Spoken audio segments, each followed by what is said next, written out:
When the first signal came, it wasn't a declaration of friendship, exploration, or peace. It was a list. A list of demands typed in perfect Terran standard, the very language humans developed for interstellar diplomacy. At the top of the communiqué, by the authority of the Galactic Council, humanity is to disarm and submit.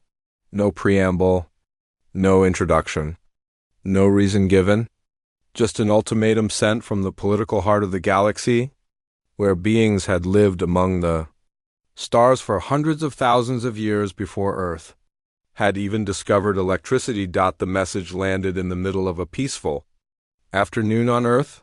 Power grids didn't blink. Satellites weren't vaporized. Cities weren't razed. It came not with fire and fury, but with the chill of arrogance. One moment, Earth was spinning quietly through space, minding its own business. The next, it was being told no, ordered to surrender. Not by one alien empire, but by a fully unified galactic council made up of dozens of ancient species. Advanced, wise, and as it turned out, deeply misinformed. For them, the math was simple. Every species they'd encountered before humanity had chosen compliance over resistance. Not because they were cowards, but because they lacked the sheer madness, stubbornness, and terrifying creativity that define the human race. Other species looked at superior numbers and folded. Humans looked at impossible odds and grinned. The Council figured Earth wouldn't be any different. They were wrong. At first, the Council had been cautious. Humanity had arrived late to the galactic party, but when it showed up, it didn't do so quietly. Within 3 decades of discovering faster-than-light travel, humans had explored, colonized, and even terraformed more systems than some member species managed in a millennia. They brought with them culture, music, languages that evolved by the week, and a persistent refusal to acknowledge limits. They barged into diplomatic halls wearing boots caked with Martian dust and questioned ancient laws as if they'd been written yesterday. And for a while, they were tolerated, amused even. The other species liked to call humans the youth of the stars. Fiery, naive, loud, but no one took them seriously. Not until humans started changing things. Trade routes that had stagnated for centuries flourished under human partnerships. Medical advances skipped generations with human research teams combining alien biology with human stubbornness. Wars that had raged for decades suddenly ended not because humans fought them, but because they showed both sides a better way. Systems no one had managed to settle due to hostile environments suddenly became bustling colonies, led by people who thought acid rain and molten storms were just tough engineering problems. Still, power doesn't care how helpful you are. Not when you're unpredictable, and humans were unpredictable. They didn't fall into galactic norms. They didn't rely on consensus building. They made choices quickly, adapted faster, and had a technology curve that kept threatening to outpace species who'd been around for millennia. Worst of all, they didn't fear authority. Even in the presence of ancient empires, humans asked annoying questions. Why should we obey? What makes your law more valid than ours? And who voted for you? That's when the Council started viewing humans not as an amusing curiosity, but as a problem. So they issued the message: disarm, submit, integrate. They expected resistance. Sure, maybe a few hot-headed colonies sparking protests. A war here or there, some stern speeches from Earth's representatives. But ultimately, the Council believed humans, like everyone else before them, would break. They didn't. Earth's official response was brief. Just 3 words, asterisk, asterisk, is that all? Asterisk, asterisk, nobody laughed. The oldest members of the Council didn't even blink. They saw it for what it was: a challenge, a taunt. One loaded with quiet human defiance. The archives recorded playbacks of that statement for cycles afterward. Some believed it arrogant. Others thought it brave. But no one could deny the message was clear, asterisk. You don't know what you've just started, asterisk. Humans didn't rally behind a single flag. They didn't suddenly forge one global fleet and sail toward war. That wasn't their way. Instead, Earth splintered into innovation hubs, mercenary corporations, rogue outposts, and backroom alliances. Autonomous AI fleets offered their loyalties to whoever paid or inspired them best. Old world governments partnered with orbital clans. Terraforming guilds started weaponizing planets like an art form. And across the outer rim, colonies that had once begged Earth for supplies now offered their fleets for free.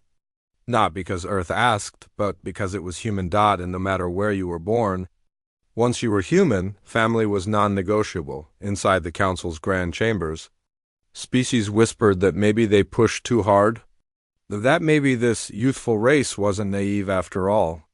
But it was too late. Embassies were closed. Trade lanes isolated. The Council had declared war, and Earth had replied, "Is that all?" The Council didn't understand what they'd provoked.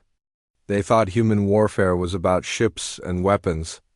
They didn't see it was about mindsates, about the kind of desperate brilliance that invented torches before fire, built rafts before learning to swim, and launched into space before solving clean energy. They underestimated what humans would do when pushed in a quiet room, deep below Earth's old United Nations complex. Cloaked in concrete and centuries of political dust, a once-retired scientist pulled open a drawer filled with blueprints labeled ***, permanent strategic prototypes, do not implement, ***, she smiled. Guess we're doing the moon bullets after all. Thousands of kilometers above, a deep space signal blinked once in Alpha Centauri's orbit. The coda phrase wasn't long.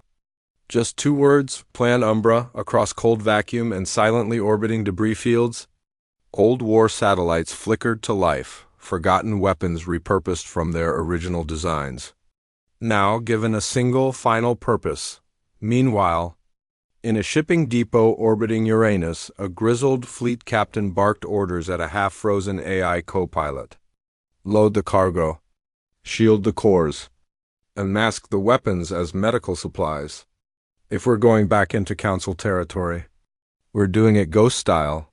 And on Earth, in a suburban neighborhood in what used to be northern Australia, a 12-year-old girl sat in a desert garden, fingers deep in the dirt, talking to her sentient plant. They don't get us, she said, frowning. They think we'll fight them like they fight. But we're not like them. The plant rustled in agreement. They don't know what it means to be human. Somewhere in deep space, in the dark between systems, a ship blinked into real space, heavily armored. Dark as the void around it, design unknown to any Council species. It didn't broadcast a name. It didn't announce its purpose. But its hull bore a single phrase etched into the plating: Earth never kneels, across the galaxy. Council worlds began preparing fleets, rallying troops, and deploying ancient engines of war. But something gnawed at the back of their minds. For all their strength, all their unity, all their age-old power, how do you defeat a species that doesn't fear death? That laughs at impossible and turns survival into art? That doesn't wait for the enemy to strike, but comes knocking first? The war hadn't even truly begun. Battles were still months away. But already, the galaxy was starting to change. Alliances were fraying. Old systems of power strained. Neutral species were quietly watching, wondering which side would fall. At the heart of it all was a simple fact: the Council had declared war, and humanity had simply shrugged. Above the rings of Saturn, aboard a deep black operations cruiser, a tech officer glanced up from her console. "Sir, they're transmitting again." The captain leaned in. "Open channel. Static." Then a voice. Clipped, precise. "Impossibly old, greater than human vessels, you have crossed into restricted Council space. This is your final warning." The captain smiled. "I love final warnings." He reached for the throttle. "Send a message back." The crew turned toward him. His voice was cold. "Tell them we're just getting started." And with that, the stars ahead lit up red. Not from Council weapons. From the humans who got there first. The real war hadn't started. Not yet, but humanity had, and the galaxy would never be the same. The Council hadn't expected this kind of resistance. That much was obvious now. Their couriers still floated half-burned in disputed systems. Their patrols jumped back to safer zones, and their advisors, those ancient, cautious diplomats, were starting to shift their tone. What had begun as a direct command to disarm was now buried under endless layers of negotiation attempts and potential misunderstandings. But the damage was done. The message was received loud and clear across every human outpost. Colony, station, and fleet. You're not welcome in the playground anymore. The thing about humans that the Council never truly understood, could never understand, is that conflict wasn't a switch someone flicked on Earth. It was something built into the bones. Not celebrated, not romanticized, but known, accepted. Humanity didn't seek war for glory or because it believed in violence, but because it had learned the hard way that peace had a price. And sometimes that price was paid in fire. But this war, it wasn't about territory or ideology. It wasn't about religion or desperation or even vengeance. Not really. It was about validation. The kind you whisper to yourself when the world underestimates you. When people in power call you reckless, disruptive. When they try to fold you into something smaller, quieter, easier to manage. And the Council had done all of those things to humanity in one motion, out on the fringe colonies. The reaction was almost immediate. Places like Fursetti, Gallon's Reach, and the cradle of dust-tiny settlements spread over harsh alien ground began to pulse with activity. These were the kinds of places where survival didn't come from votes or policy. It came from grit. From simple people doing impossible things with borrowed tech, scrap parts, and sleepless nights. They didn't wait for Earth leadership to authorize resistance. They were resistance. Farmers upgrading mining equipment into defense platforms, terraforming crews retooling atmospheric processors into dampening fields, civic engineers turning water recycling towers into jammers that blocked long-range scans, and then there was the Black Side Network, the hidden web of operatives, spies, smugglers, and tech runners that had grown almost as fast as the colonies themselves. These weren't soldiers, but people used to slipping through cracks. Information was their weapon, and business was about to boom. The Council may have had numbers, but humanity had secrets. And those secrets were moving fast. Back on Earth, the global strategic alliance, if one could even call it a government, was less focused on building a response, and more on trying to keep up with one. The truth was, for all Earth's authority and centrality, it was no longer the heart of humanity. Not really. Humanity had outgrown its birth cradle. Mars, Luna, Europa, and even the asteroid belts all had their own rhythms now. Cultures evolved in microgravity, redirected by hardship and distance. Earth wasn't a command center anymore, but it still had weight. And in a sealed council room, buried beneath kilometers of mountain in what used to be Switzerland, leaders from across orbital zones and deep space colonies argued over satellites, fuel logistics, rebellion codes, and just how far they were willing to go. "They'll hit us where we're weakest," one said. "Our trade jumps, our outposts still waiting on Terra support. The colonies that can't shield themselves yet." "That's assuming they act like us," replied another. "They're not human. They don't think in strikes and surgical hits. They're older, slow, strategic. They think we'll wait for them to finish planning." "They think we're scared," someone else muttered. The room fell quiet for a long moment. No one spoke. Then someone leaned forward, middle-aged, broad hands, dust on their jacket from some forgotten lunar dock. Their voice was low, calm, certain. "Let's stop trying to guess what they'll do, and show them what we will." Across the stars, whispers were turning into movement. Old fleets, officially retired, had begun to vanish from museum docks, quietly, no records. No press, just empty berths and curious workers with silence clauses. Independent shipyards on Titan, Eris, and even deep ocean bases back on Earth started receiving requests, non-standard builds, customizable engine arrays, unmarked payloads traced to shell corporations with no identity. Entire planets began to turn themselves into logistics hubs. Not because someone told them to. It just happened. Humans had a way of reacting to threat without central orders, not chaos, not anarchy, just decentralized determination. Like cells reacting to damage, each one doing its part before the brain even catches up, and it wasn't just militaries preparing. Ordinary people were choosing sides in silence. Families began activating old bunkers left over from past wars, just in case. Civilian ships adapted to carry passengers, refugees, and if-needed weapons. Artificial environments on lower Earth orbit were being converted into command hubs. Sensor relays and blackout zones, even the corporations got involved, though no one trusted them to do it for the right reasons. Mercenary fleets that once fought over asteroid mining contracts now fought to offer their services to the highest bidder. Arms dealers became tacticians. Software conglomerates hired former Navy eyes to design predictive systems for the conflict. Not out of loyalty but opportunity, but while humans readied, the Council started shifting tone again. The Council's first true mistake wasn't the ultimatum. It was assuming humanity would respond up front.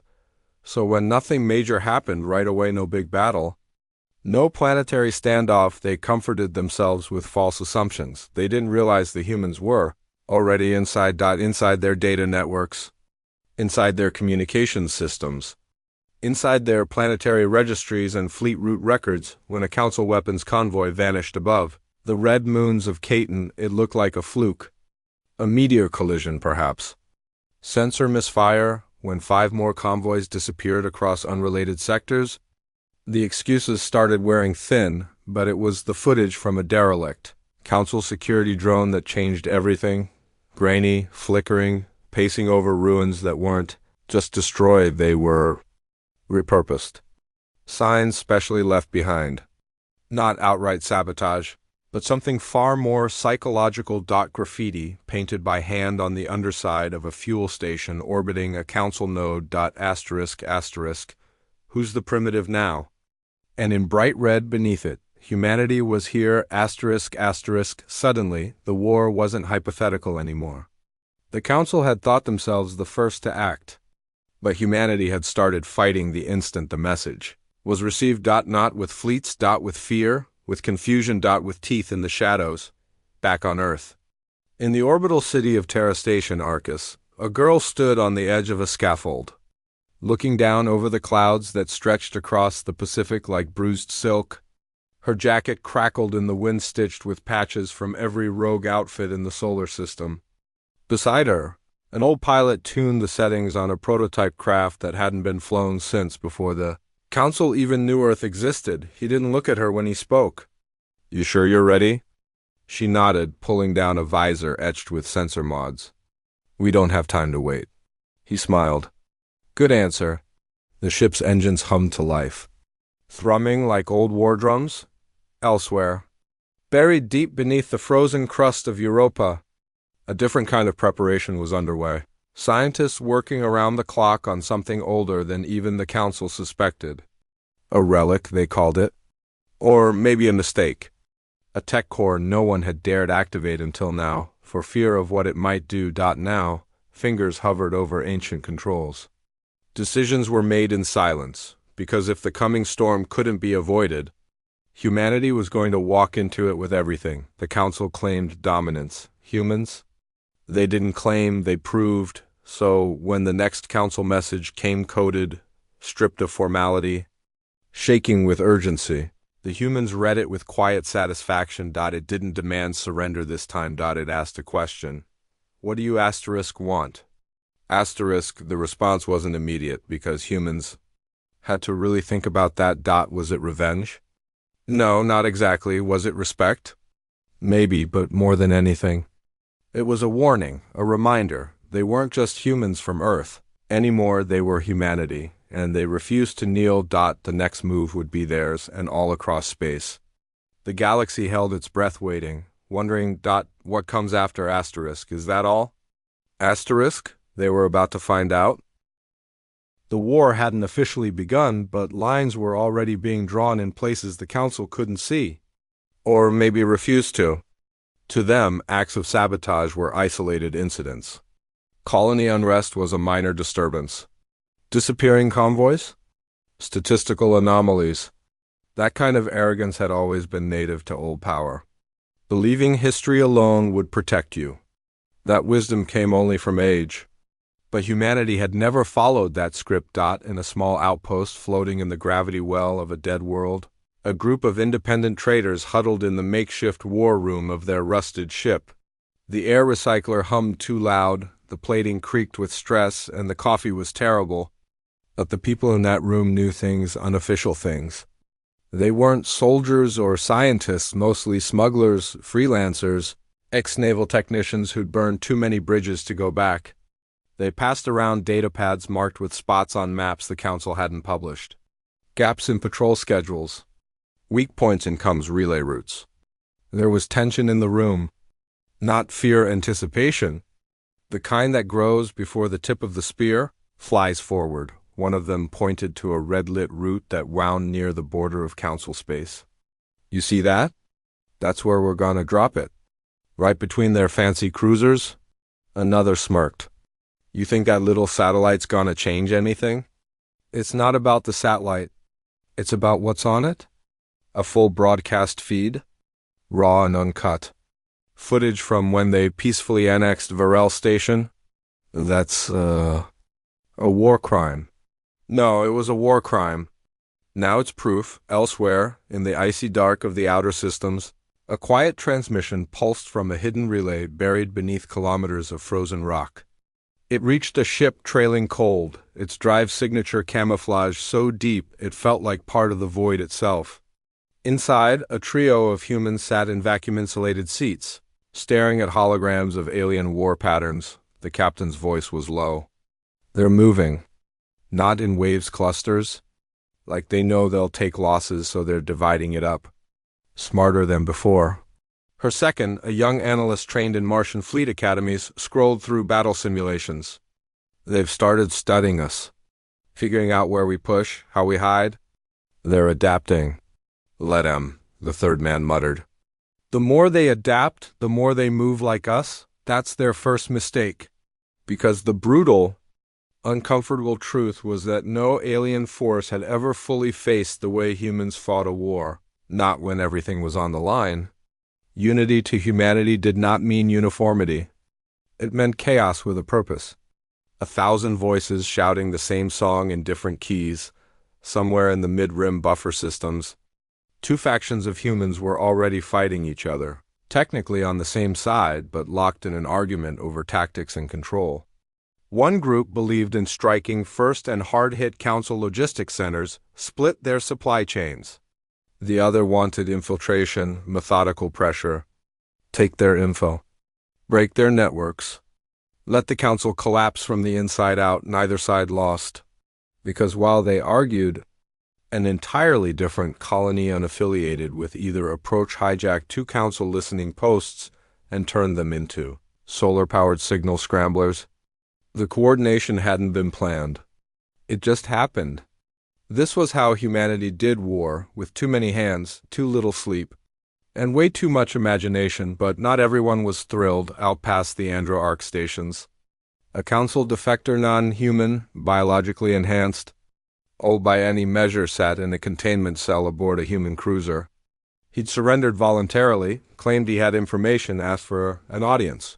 The humans didn't trust him, but they didn't kill him either. That's what scared the Council more than anything. That the humans listened before they acted. He leaned forward in the interrogation chamber, voice clipped, tired.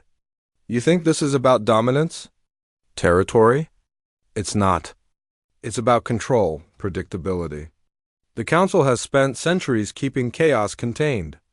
Your species, you threaten that order?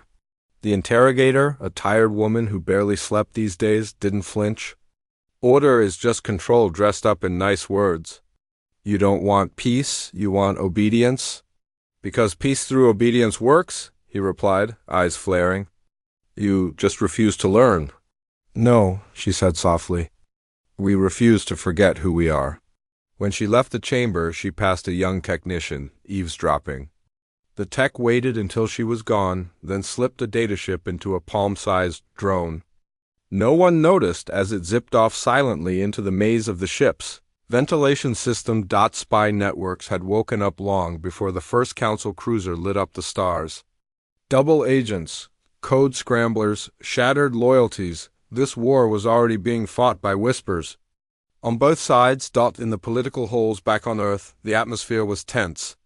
Human representatives technically speaking for their nations, but now more like spokespeople for ideas, stood around a table covered in scattered projections. Every scenario predicted heavy losses. No roadmap led to safety. And even the best case ended with a fractured future. Are we even sure there's an end to this? Someone finally asked. No, another said. But we're making sure they start to question that too. Across the galaxy, more colonies were speaking out not against humanity's resistance, but against the Council itself. Hidden tensions inside other species began to show. Statements were being leaked. Civil factions among once loyal alien groups began questioning the Council's right to speak for their entire species. Some called for open diplomacy with Earth, others asked for neutrality. A few even offered quiet aid. The cracks were small, but in a system as ancient and brittle as the Council, small cracks led to collapse. Somewhere near the red gas giant Velk, a Council commander received a strange message mid-flight. Not voice. Not data, visual, a floating cargo container, tagged with alien and human symbols alike. Inside, food, medicine, repair parts. A note carved into an old comm chip at the bottom, ***, you don't have to fight their war. Just don't stop us from ending ours. ***, the commander said nothing. But he let the container pass, untouched, back on Earth amid the chaos. Life didn't stop. It never did. People still worked, still cooked dinner, still sat on rooftops at night scanning the skies. The stars hadn't changed, but the way people looked at them had. What were once dreams had become front lines. Stories had become warnings. Songs became signals. On Luna, a young musician went viral not for what he said, but what he played, a remix woven from intercepted signals. Isolated AI distress tones and fragments of that old message. ***, is that all? It wasn't a battle cry. It was darker. More somber, reflective, a reminder that the war hadn't just arrived. It had already begun, far from all the attention. Out on a moon nobody thought was strategic, a ship burned into the atmosphere. No transponder? No known allegiances? Just a crew of 6 with rogue tech and a mission no one on Earth had approved. Their job? Infiltration of a Council archive network buried under layers of encryption, guarded by security that had never been breached. Or so they thought. In the cargo bay, their leader double-checked an old photograph tucked into his jacket. A static image of Earth, once taken by a repair, sat before the orbital ring was even complete. We don't get another shot, he said to the crew. Once we go dark, they either find our bodies, or they find the future. Someone chuckled. So, typical Tuesday then? And in the distance, the mysterious ship blinked out off the grid, carrying with it a mission the rest of the galaxy wouldn't even know was happening, because in this war, the biggest moves weren't made on the battlefield. They were whispered from shadow to shadow, chosen in backrooms, carried out by people no one had ever heard of. People with no rank, no flag, only one shared idea: humanity doesn't run. And as the sky darkened over dozens of worlds, over battle stations and forgotten colonies, that idea, more than the tech or the tactics, was what truly scared the Council. Because for the first time in eons, they couldn't predict what came next. In the quiet before war, the galaxy held its breath. Even the deep space traffic lanes, the busiest arteries of galactic civilization, had begun to thin. Council vessels flew tighter formations, escort convoys doubled, and civilian travel was quietly discouraged. Not banned, just made so difficult it was easier to stay grounded. Something seismic was coming. Everyone could feel it. Not just in the political chambers or the war rooms, but in homes, markets, spaceports. Ships that once brought trade now carried silence. Word spread in hushed tones.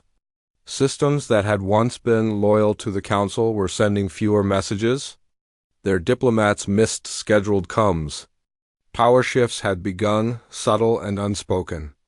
Nobody wanted to say it out loud, but the ripple was becoming a current. The Council's grip was slipping. And in that tension, humanity moved. It wasn't flashy. There were no declarations. No big fleet launching from Earth with horns blaring and weapons charged. That wasn't how this war worked. That wasn't how humans fought. The strength wasn't in their fleets, it was in their presence, in the way they just showed up. They appeared on the edge of contested space, quietly. Not demanding anything, just watching. A reminder that the Council didn't own the darkness between stars out in the Nabari cluster. A deep space mining colony under Council protection stopped sending power contributions. Their systems still functioned. Their reactors were online, but the output simply stopped. When the Council sent a peacekeeper ship to investigate, they found the station powered down from the inside and a message burned into the comms array. ***, your reach ends here. ***, no shots fired. No explosions. Just a message and silence all across the mid-rim sectors. Similar patterns followed. Colonies vanished from Council grids. Freighters slipped away and didn't come back. Navigation relays twisted their own code, blacking out entire sectors for just an hour long enough for something to slip through. These weren't isolated rebellions or disobedient systems. This was coordination without a leader. A million moving pieces choosing the same direction. Back on Earth, the Alliance, what remained of it, was coming undone. Not from conflict, but from speed. There were simply too many operations happening at once. Command lines never kept up. The war wasn't clean.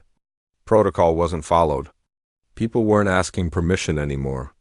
They were just acting, taking chances, making decisions too fast for the central hub to process. Technically, Earth was still in charge.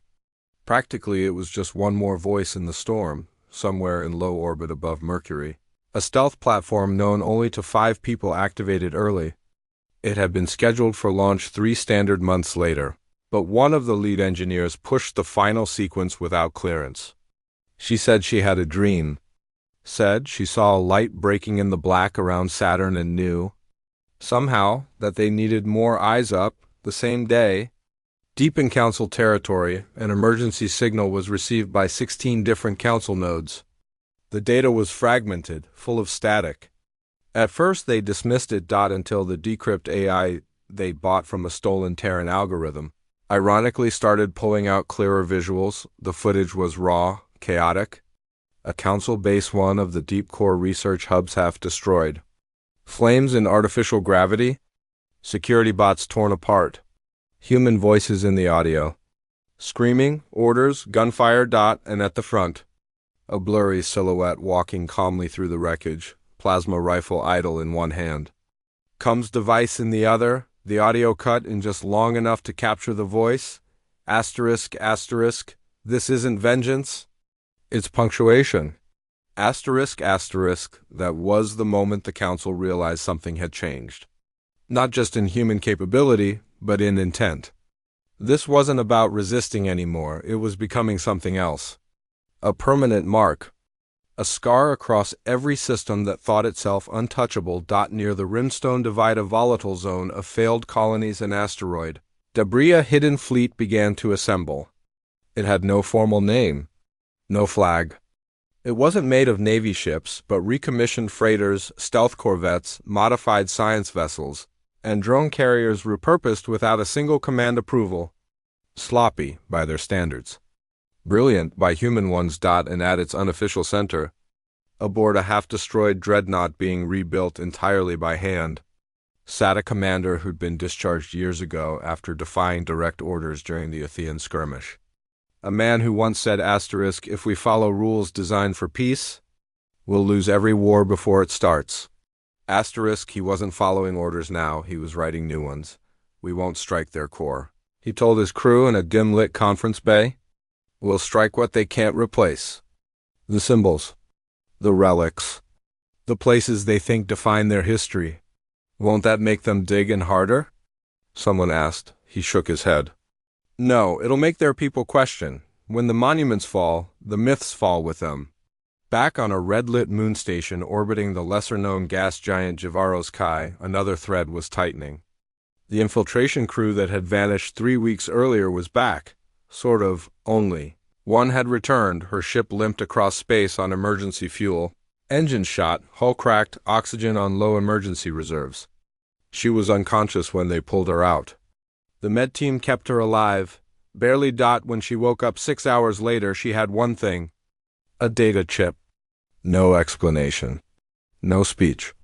She just handed it to the first officer in reach and said 5 words, asterisk, asterisk, "It's not what we thought." Asterisk, asterisk, the chip held records. Not of weapons or tactics, but manufacturing logs, blueprints, whole libraries of Council prototypes that humans had been told didn't exist. Weapons that bent space behavior. Cloak fields designed to make entire fleets invisible to matter-based sensors. Genetic coding programs designed to suppress emotions in civilian populations, not current weapons, asterisk. Planned use, asterisk, some dated back a century. Others showed dates just weeks old. Earth's response wasn't recorded because there wasn't one message. There were thousands. That data was distributed everywhere. Leaked to neutral species, broadcast to outer edge markets, printed into code and etched onto satellites. The Council didn't even have time to deny it. By the time they realized the leak had gone systemic, too many eyes had seen their strength wasn't being questioned anymore. Their morality was, and in that widening gap of trust, humans kept moving, not faster, sharper, more precise attacks began across different fronts. Not always destructive. In one Council training facility, all targeting AIs were overridden, reprogrammed to ignore human heat signatures. In another station, synthetic gravity failed exactly when key security meetings were meant to happen. Not lethal. Just disruptive, untraceable. Humans were no longer just resisting, they were dismantling expectation. Council leaders met in hidden sessions. Most didn't leave their chambers. Systems were locked down without warning. Internal security increased. Civilian discontent rose. And underneath all that pressure, something started cracking. It wasn't a war about numbers. It was about narrative. And humanity was winning it. One whisper at a time, but even amid all of it, no one knew what the final move would be. There were rumors of something massive brewing, quiet mentions of a final operation, something that could tip the entire balance one way or another. It was called Project Sovereign. No one on Earth claimed to know who started it. Some experts guessed it was an unsanctioned project from the Titan defense networks. Others believed it came from rogue Mars factions. And just a few thought it was never part of any government or fleet at all.